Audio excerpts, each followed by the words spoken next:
Hello everyone, welcome back to Vinayak education. और MPPSC pre के लिए जो एमसीक्यू सीरीज हमने स्टार्ट की है, ये उसका 4th लेक्चर है। तो स्टार्ट करते हैं। बेगाओं के द्वारा की जाने वाली कृषि को क्या कहते हैं? बेगाओं के द्वारा की गई कृषि को क्या कहते हैं? तो बेगाओं के द्वारा कृषि की जाती है उस जूमिंग कृषि को बेवार और दाहिया कहा जाता है। तो इसका आंसर है बेवार।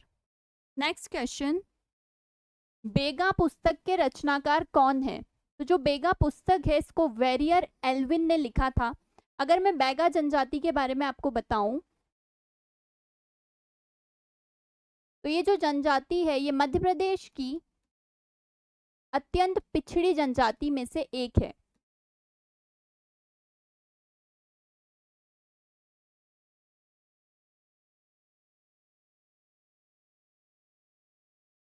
अत्यंत पिछड़ी जनजाति में से एक है। बेगा जनजाति के जो लोग हैं, एक पर्व मनाते हैं जिसे कहते हैं शहद पर्व। इस जनजाति का मध्य प्रदेश में जिन जिलों में विस्तार है, वो है बालाघाट, मंडला और डिंडौरी।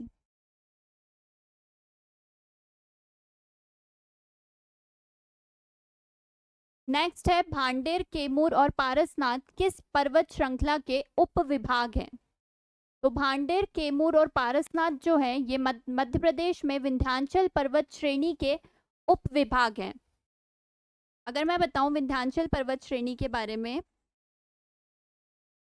तो ये जो विंध्याचल माउंटेन रेंजेस है मध्य प्रदेश में, तो हम 3 पार्ट्स में बांटते हैं। जो इसका पश्चिमी भाग है, उसे विंध्याचल के नाम से ही जाना जाता है।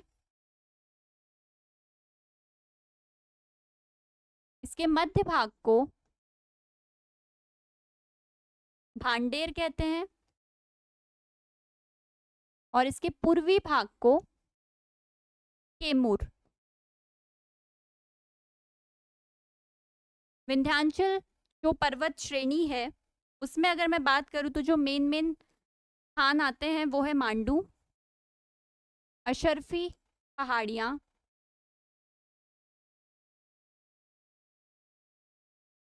वांचू पॉइंट, काकड़ा बर्डी,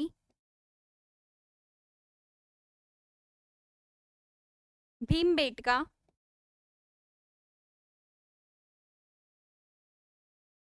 अगर हम बात करें भांडेर की, तो भांडेर में आती है सद्भावना चोटी। सद्भावना ये मध्य प्रदेश विंध्याचल माउंटेन रेंजेस की और पूरे भांडेर की सबसे ऊंची चोटी है, जिसकी हाइट है 752 मीटर्स। नेक्स्ट अगर हम बात करें केमूर की, तो केमूर में आता है, सबसे पहले तो केमूर जो है, यहीं से ये केन नदी का उद्गम स्थान है। इसमें गिद्धराज पर्वत और त्रिकुटा पर्वत। केमूर जो है, केमूर की पहाड़ियां, ये यमुना नदी और सोन नदी के बीच में जल विभाजक का काम करती हैं। ये पहाड़ियां जल विभाजक का कार्य करती हैं। ठीक, तो आंसर था इसका विंध्याचल माउंटेन रेंजेस। नेक्स्ट अगर हम देखें, तात्या भील को किस वर्ष फांसी दी गई थी? तो सबसे पहले तो तात्या भील के बारे में जान लेते हैं कि कौन है, क्या है। तात्या भील जो है, ये मध्य प्रदेश के खंडवा जिले से हैं। इन्हें इंडिया के रॉबिन हुड के नाम से जाना जाता है।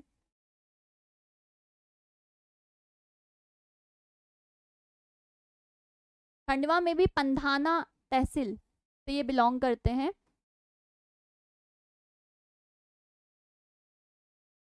पाताल पानी में, इंदौर के पाताल पानी में इनकी समाधि है। ये भील जनजाति के थे। पाताल पानी रेलवे स्टेशन का नाम बदलकर इन्हीं के सम्मान में टांट्या भील रेलवे स्टेशन कर दिया गया है।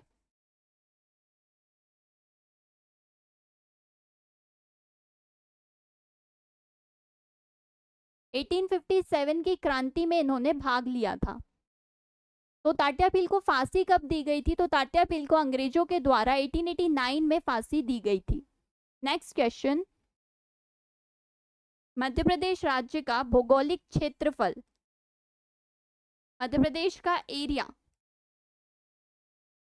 3,08,252 वर्ग किलोमीटर है। तो राइट आंसर है ये। अगर हम क्षेत्रफल की दृष्टि से देखें तो मध्य प्रदेश का क्षेत्रफल की दृष्टि से जो सबसे बड़ा जिला है वो है शिवपुरी और सबसे छोटा जिला है निवाड़ी। अगर पॉपुलेशन वाइज बात करें तो मध्य प्रदेश का सबसे बड़ा जिला है इंदौर पॉपुलेशन में और सबसे छोटा है पांढुर्णा। ओके तो हमारी एमपीपीएससी, आप किसी भी कॉम्पिटिटिव एग्जाम की प्रिपरेशन कर रहे हैं, हमारी न्यू बैचेस स्टार्ट हो रही हैं 15 जून से। क्लासेस ऑनलाइन और ऑफलाइन दोनों मोड्स में अवेलेबल है, तो आप जिसमें कंफर्टेबल हो आके ज्वाइन कर लें। और डिटेल्स के लिए इस नंबर पे कॉल करें और प्ले स्टोर से जाके the Vinayak education app download कर लीजिए, क्योंकि उसमें आपको पीडीएफ्स, नोट्स और टेस्ट सीरीज अवेलेबल है, तो वो काफ़ी यूजफुल रहेगी। नेक्स्ट इज, किस राष्ट्रीय उद्यान, किस नेशनल पार्क को इंद्र प्रियदर्शनी के नाम से जाना जाता है? तो मध्य प्रदेश के पेंच नेशनल पार्क को इंद्र प्रियदर्शनी के नाम से भी जाना जाता है। ये जो नेशनल पार्क है इसको नेशनल पार्क 1975 में घोषित किया गया था। इस नेशनल पार्क की अगर हम बात करें तो इसे मोगली लैंड भी कहा जाता है, क्योंकि रुडयार्ड किपलिंग की जो बुक थी द जंगल बुक वो इसी नेशनल पार्क से इंस्पायर्ड थी। ऐसा कहा जाता है कि यहाँ पे ही मोगली रहा करता था, तो इसी नेशनल पार्क से वो बुक इंस्पायर्ड थी, उसी वजह से इस नेशनल पार्क को मोगली लैंड कहा जाता है। ये मध्य प्रदेश के सिवनी जिले में है। ठीक, नेक्स्ट इज, नचना कुठार का मंदिर कहाँ स्थित है? तो नचना कुठार का जो मंदिर है वो पन्ना में है, पन्ना में अजयगढ़ के अंदर आता है। इसके अलावा पन्ना में एक प्राणनाथ का मंदिर है, ये भी काफी फेमस मंदिर है। नेक्स्ट अगर हम बात करें कादंबरी की रचना किसने की? तो कादंबरी सबसे पहले तो एक उपन्यास है, जिसे हम इंग्लिश में कहते हैं नॉवेल। इसकी रचना की थी बाण भट्ट ने। बाण भट्ट की एक इम्पॉर्टेंट रचना, एक और इम्पॉर्टेंट रचना है, वो है हर्षचरित।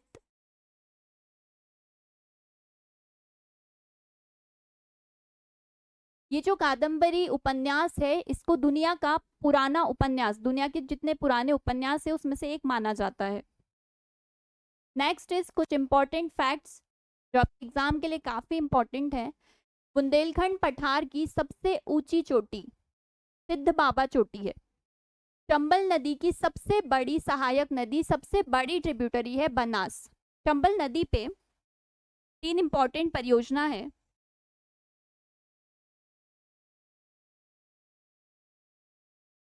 जवाहर सागर, राणा प्रताप सागर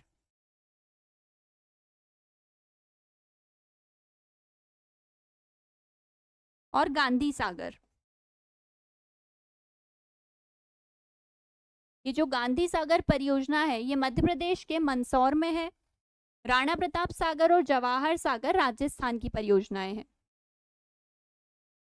जवाहर सागर राजस्थान के कोटा में और राणा प्रताप सागर राजस्थान के चित्तौड़गढ़ में। इसके अलावा चंबल नदी इंदौर के महू जानापौ हिल्स से निकली है। 965 किलोमीटर इसकी लेंथ है। इसे चरमावती और कामधेनु के नाम से भी जाना जाता है।